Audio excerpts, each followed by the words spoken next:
Hello student, welcome back to my channel. Student, I hope आप सभी बहुत बढ़िया होंगे। तो स्टूडेंट, आज हम कंटिन्यू करेंगे एक्सरसाइज 8.2 को ही, और हम कर रहे हैं क्लास 9 का मैथ।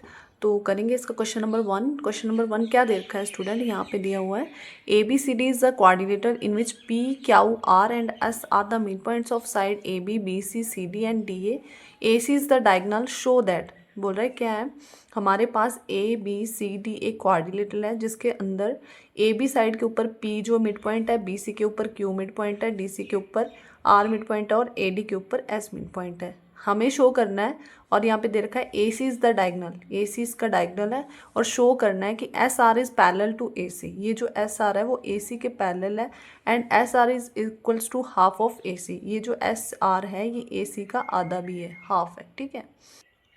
तो स्टूडेंट, इसको करने के लिए हम करेंगे मिड पॉइंट थ्योरम का यूज़ करेंगे यहाँ पे। तो कर लेते हैं फर्स्ट पार्ट को। बहुत ही इजी सा क्वेश्चन है ये हमारे पास।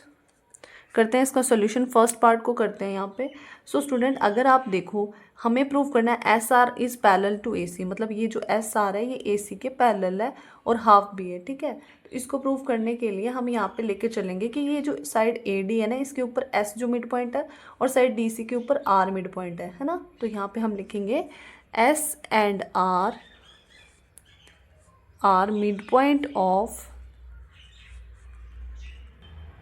ए डी एंड डी सी।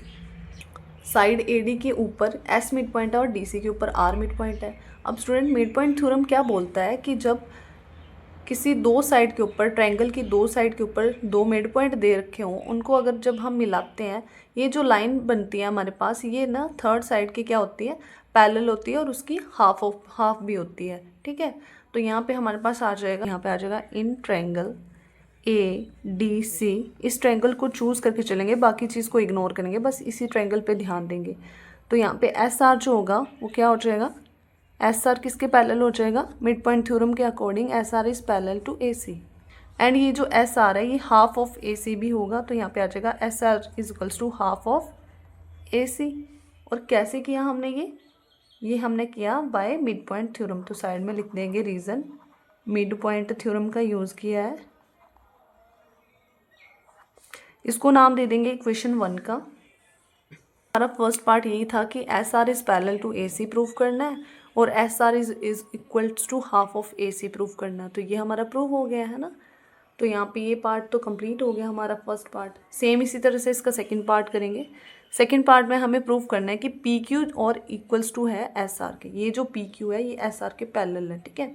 तो अब हम स्टूडेंट पी क्यू को पैरेलल करने के लिए हम यहाँ से ये वाली ट्रायंगल चूज़ करेंगे। तो यहाँ पे आ जाएगा इन ट्रायंगल ए बी सी। तो यहाँ पे आ जाएगा इन ट्रायंगल ए बी सी, लिख देते हैं यहाँ पे इन ट्रायंगल ए बी सी।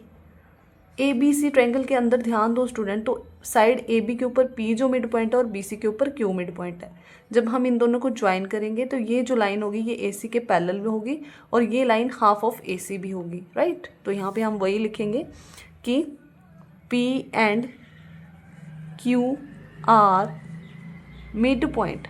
किस साइड के ऊपर मिड पॉइंट है, साइड ए बी, एंड दूसरी साइड कौन सी है, बी सी। इन दोनों के ऊपर दो मिड पॉइंट है, ठीक है। जब ये ज्वाइन होगा तो मिड पॉइंट थ्योरम बोलता है ये इसके पैरेलल होगा।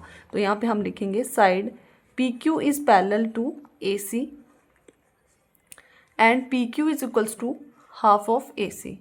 और इसको यहाँ पे रीज़न लिखेंगे वाई मिड पॉइंट थ्योरम। ये भी हमने मिड पॉइंट थ्योरम के अकॉर्डिंग किया है, ठीक है। और इसको नाम दे देंगे इक्वेशन सेकंड का।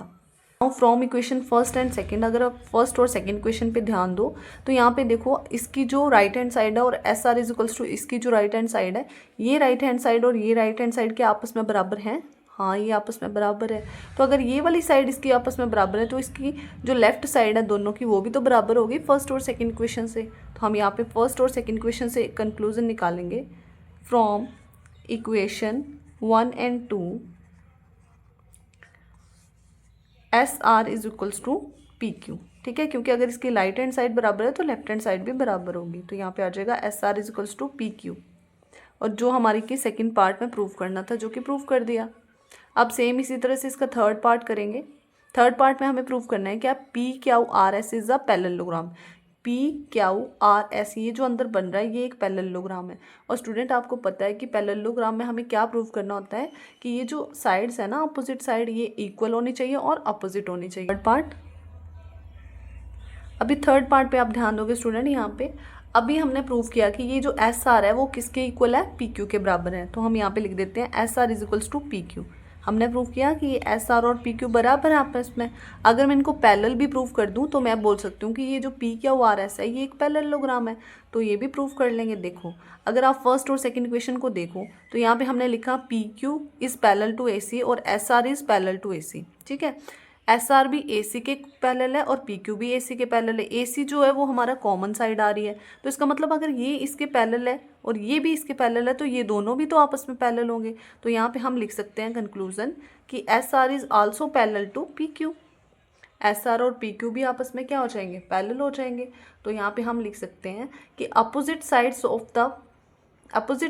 Are equal and parallel, so PQRS is a parallelogram. तो यहाँ पे लिखेंगे reason because opposite sides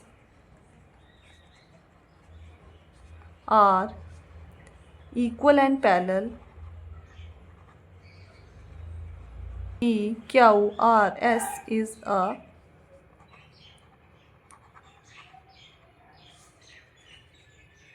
parallelogram. तो स्टूडेंट यहाँ पे हमारा क्वेश्चन नंबर 1 कंप्लीट हो गया है। तो आई होप आपको ये क्वेश्चन बहुत अच्छे से क्लियर हो गया है। तो अगर वीडियो अच्छा लगा हो तो चैनल को सब्सक्राइब कर लें, वीडियो को लाइक कर लें। मिलते हैं नेक्स्ट वीडियो में, तब तक के लिए bye bye, thank you for watching.